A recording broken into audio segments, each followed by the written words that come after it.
আপনাদেরকে আমরা ইনকলাব মঞ্চের পক্ষ থেকে জানাইতে চাই যে অতি দ্রুত একটা দ্রুত বিচারিক ট্রাইব্যুনাল আপনাদের গঠন করতে হবে। এই ঘটনার সাথে যারা জড়িত তাদেরকে অতি দ্রুত বাংলাদেশের বিভিন্ন গোয়েন্দা সংস্থার যে সর্বোচ্চ যারা ইন্টেলিজেন্স আছে তাদেরকে যদি আপনারা এর সাথে যুক্ত করে একটা দ্রুত বিচারিক ট্রাইব্যুনাল গঠন করেন। এবং যদি আপনারা এটা করতে সক্ষম না হন তাহলে এফবিআই এবং স্কটল্যান্ড ইয়ার্ডের মতো যারা পেশাদার তাদের সহায়তা তাদেরকে বাংলাদেশে এনে এর পিছনে কারা কারা রয়েছে তাদেরকে দ্রুত গ্রেফতারের ব্যবস্থা করতে কোনো শান্তি পান্তি আমরা শুনতে চাই না। এই যে দেশের বন্দুক যুদ্ধের মাধ্যমে হত্যা করা এইসব বালসাল এগুলো আমরা জানতে চাই না। আমরা চাই ওসমান হাদিকে যারা খুন করেছে তাদেরকে জনতার সামনে এনে আপনারা উপস্থাপন করেন, তাদেরকে বিচারের মুখোমুখি করেন। এর বাইরে আমরা আর কিচ্ছু জানতে চাই। প্রিয় ভাইয়েরা, ওসমান হাদি ভাই বাংলাদেশের স্বাধীনতা সার্বভৌম ছিল। এই যে এখানে এত সাংবাদিক রয়েছে, আপনারা জানেন ওসমান হাদি মানে আপনারা তো অনুসন্ধানে সাংবাদিক আছেন অনেকেই, আপনারা জানেন ওসমান হাদি কোন ধরনের লাইফ লিড করতে তার পরিবারকে ধরে সময় দিয়েছে।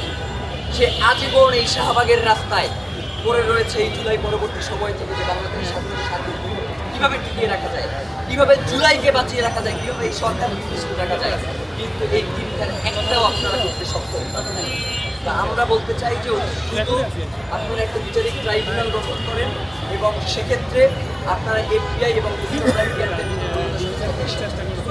এবং আরেকটা জিনিস যেটা সেটা হচ্ছে যে দায় এড়ানোর কোনো সুযোগ নেই। এবং আপনারা দেখছেন যে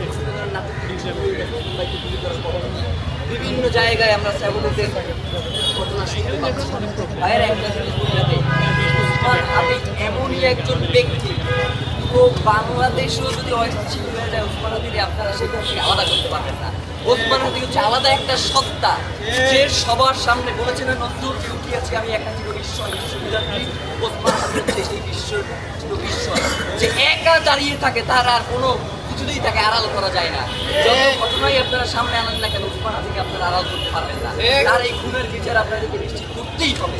এবং সর্বশেষ যেই কথাটা বলে আজকের এই সংবাদ সম্মেলন শেষ করতে চাই সেটা হচ্ছে যে ওসমান আমরা 24 ঘন্টা আলোচনা দিয়েছিলাম না যে এর মধ্যে জনসমাবেশে তাদের জবাবদিহি করতে হবে, তারা তো এই জবাবদিহি করে নেয়, করছে করে নেয়।